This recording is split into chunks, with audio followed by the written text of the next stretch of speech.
and welcome to the channel.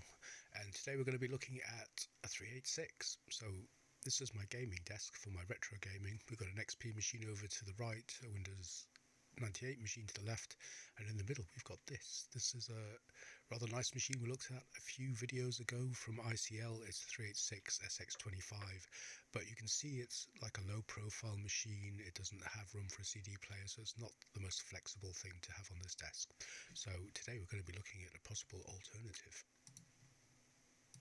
And this is the candidate here. It's an Olivetti M300-02 386 SX25, the same as the other one. Also a kind of low profile format, but we'll check it out and see if it will be a better fit maybe.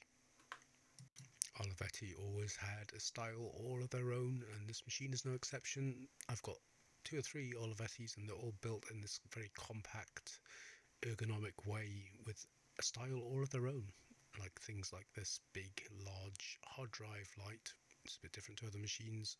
This is an M300-02, which indicates that it's an SX25 386.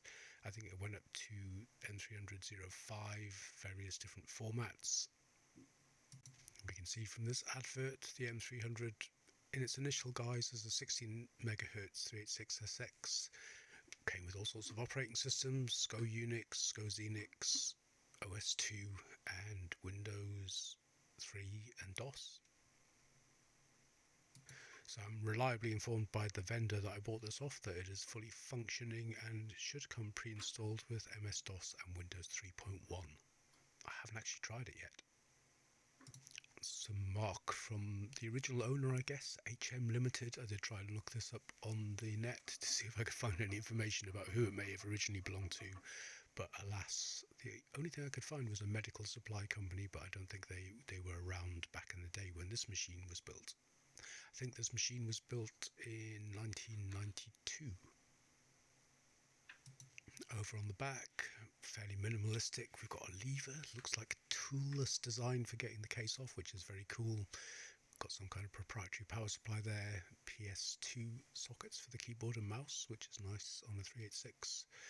Serial port, printer ports, and you can see empty expansion slots, which I guess had something in it at one point. You can see it got like a case lock at the top. I guess it's a bit of a strange one. There's no sort of key or anything, so anybody could open this. I guess it's just to stop it sliding out accidentally. Got 2 expansion ports, so it's still pretty limited, and built-in VGA. Now for the exciting bit. Let's pop it open, pull this lever, being very gentle, not to snap it. It did feel like it just clicked off quite easily there, and then yeah, it looks like the case just slides back. It's really nice on a sort of 386 era machine to be able to get it apart like this. None of the usual sharp edges and screws that often end up resulting in bloodshed, but yeah, this one's pretty straightforward, though you do have to use the weight of the actual machine to get the case off. It's a pretty snug fit. Yeah, you can see it's the same as the other Olivettis I've got. They really pack these machines in tight, barely a cubic centimetre to spare anywhere. All the cables are like tucked away, and yeah, my other 2 machines are the same. It's quite kind of hard to get your fingers in, kind of hard to work on them. So yeah, the machine's kind of in 2 halves. You've got components on one side and components on the other. All fits together rather nicely. We'll call it the height of Italian design, the supermodel of the Italian computer world. Yeah. We've got the motherboard on this side. There's like a plastic cover thing on here, which I guess is just to stop it shorting, because the case rubs up against the bottom of the motherboard, and you'd have all of the exposed pins and things on the metal case. We've got this crazy like power buttons and like long stalks that go all the way to the back of the machine to hit the power button, and then there's a little like clippy one on the left that you pull across, I guess to stop you inadvertently turning the machine off while it's in use. I guess it's about time to start getting this baby apart. and seeing what we've got. It's going to need a good clean at the very least. So it looks like the motherboard's just held in by a single screw. So yeah, it's pretty easy to get apart with the clip to get the case off. Single screw for the motherboard. We've got this plastic sheet over the top of the motherboard, which I guess is to stop it shorting on the case. As said, you can see how all these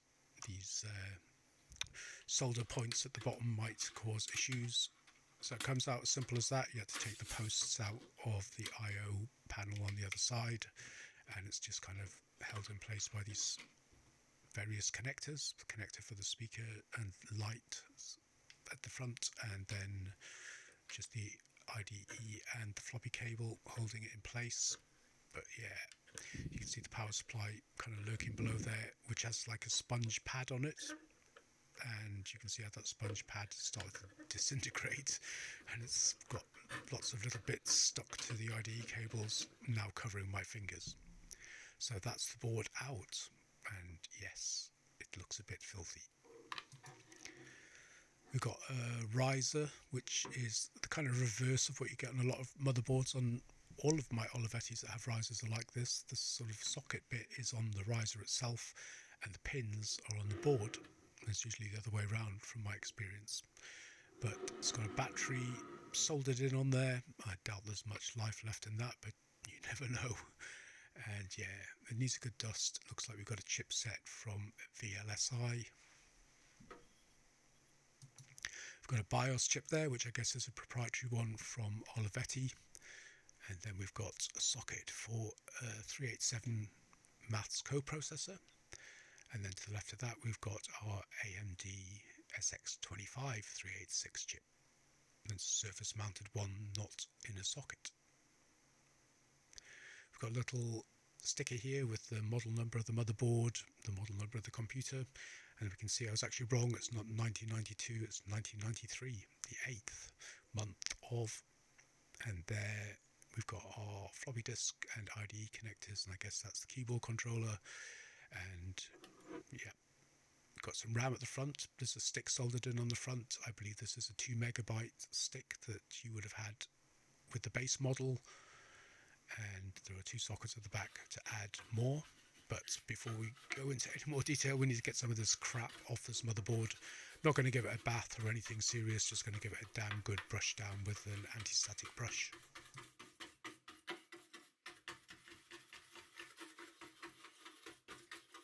The motherboard is cleaner. I wouldn't say it was clean, but we got rid of most of the crap with the brush. We can see we've got our Western Digital VGA chip there and 2 sockets on the right, so I don't know whether it's got 512k or 1 meg, room for some expansion, and I think that would do for graphics for a machine like this, so not too bothered about that. There we've got the 2 megs soldered to the board, and there's another 2 meg sticks here, so I mean 2 1 megabyte sticks, giving us a total of 4 megabytes. I think this came from the factory as an option, and I managed to locate the spec sheet that would have come from the factory on this machine, and you can see it takes up to 10 megs of RAM max.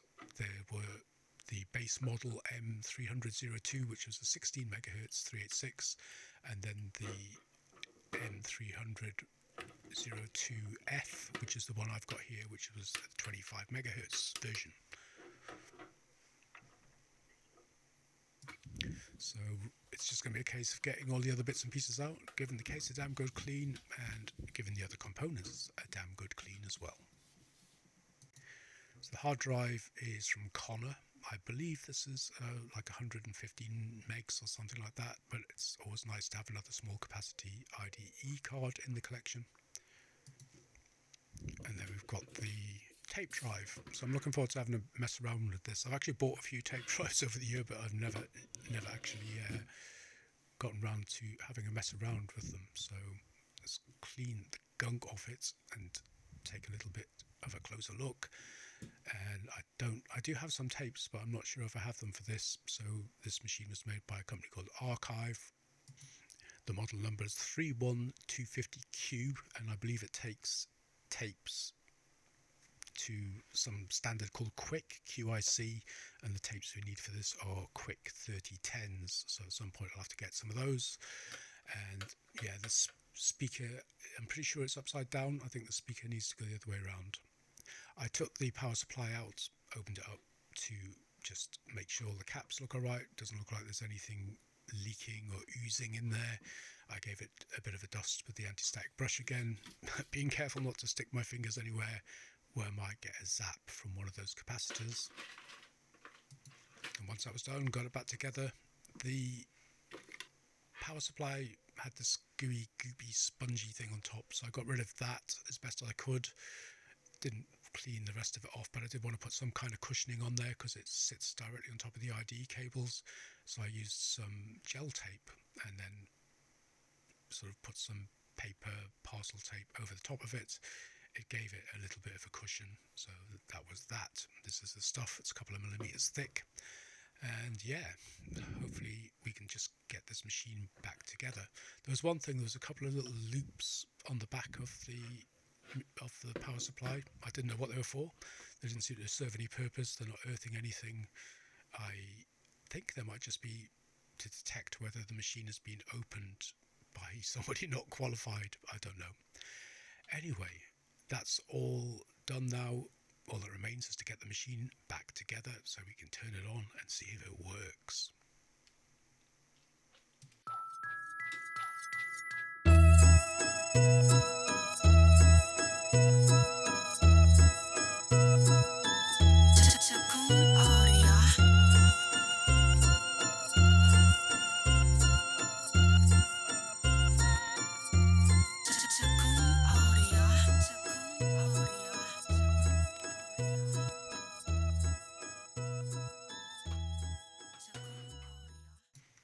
And with that done, hit the power button, see what happens.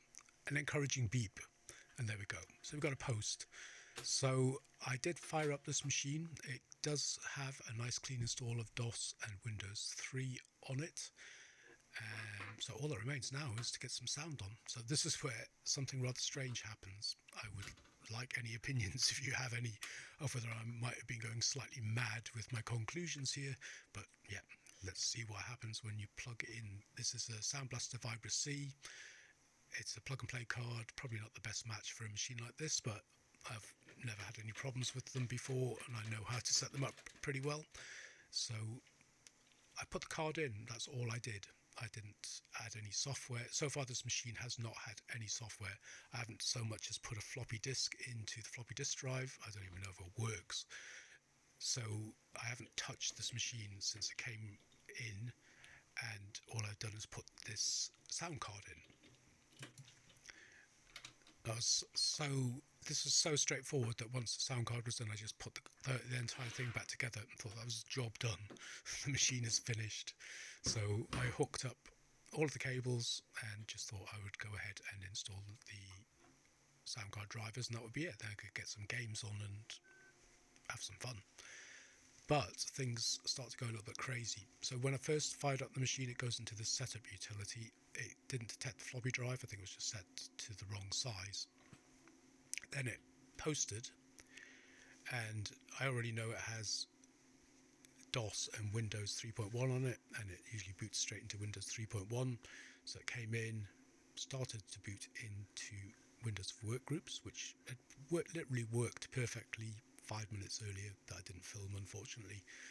And suddenly, bang, I got this weird error message.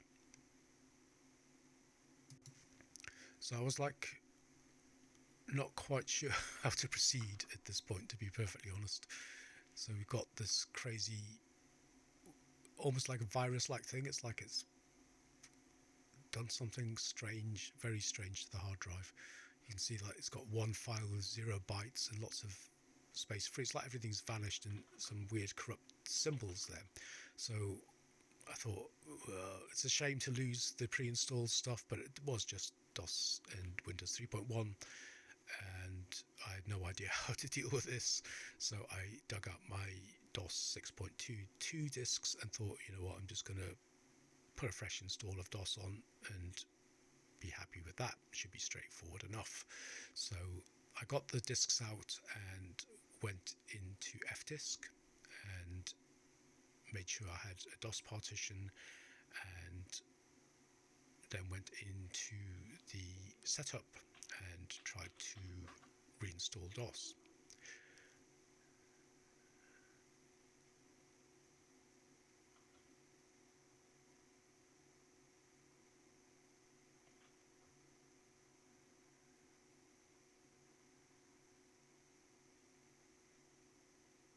So it says it's created a partition and it's going to reboot.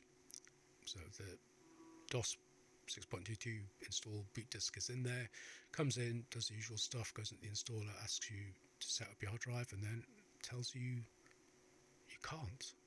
So it's like the partition vanished as well when I tried to repartition it after that weird corruption. I couldn't for the life of me figure out what to do. At this point I stopped filming because I was confused. I basically went through the same routine again, and the same thing happened again with the Vibra C still in place. So I thought the only thing I've done is put that card into the machine. So I've removed it and I'm going to try again. So when I was getting that corruption, when I was creating the partition and going back in and it was rebooting, there was no partition to format. Now that I've taken the card out, it has created a partition, it's allowed me to format, and it's allowed me to come in and install DOS. So it's a bit strange. So I've got a clean install of DOS 6, put the Vibra C back in, booted it up, and instead of it freezing on Windows, it's only got DOS installed this time. It just came up with this.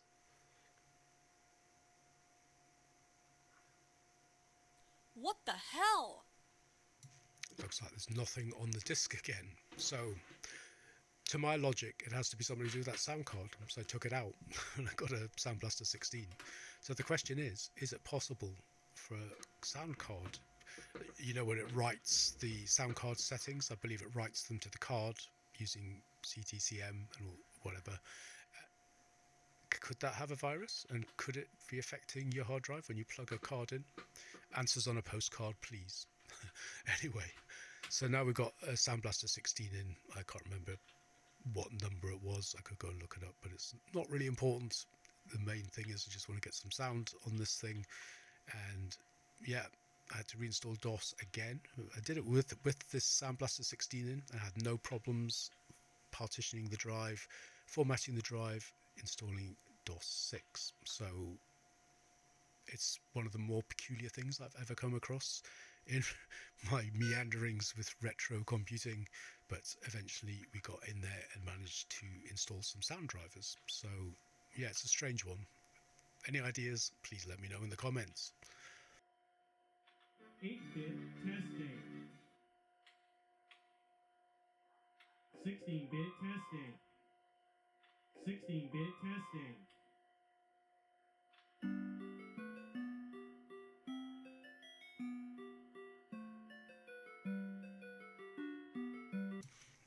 So, phew, we have sound at long last.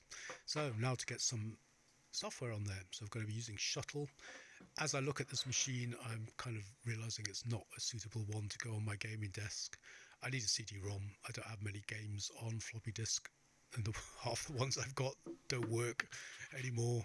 So this one does, but I really need a CD-ROM. I suppose I could go with a machine like this and maybe get a compact flash installed somehow as a secondary IDE drive, or on one of those fangled ISA slot compact flash adapter things. But yeah, I think I do have another 386 that's probably going to be a better fit for this, which we'll be covering in a future video. But yeah, look at this.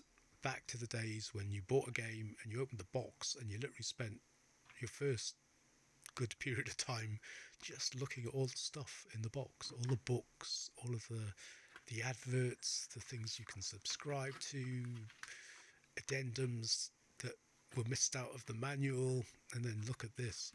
We're going to be flying a space shuttle, so you need to know where all the switches are.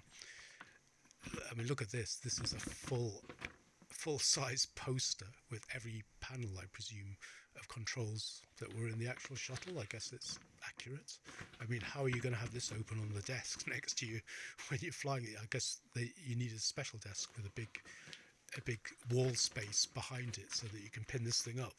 But yeah, those are the days when you got this kind of stuff. But that's pretty much it. It was quite traumatic with all of the sound card shenanigans, but it is up and running, and it's a nice little machine. So I'm going to go away and figure out how to play Space Shuttle. Hope you enjoyed watching the video. Hope you'll join me for the next one. Thanks for watching, and I'll see you next time.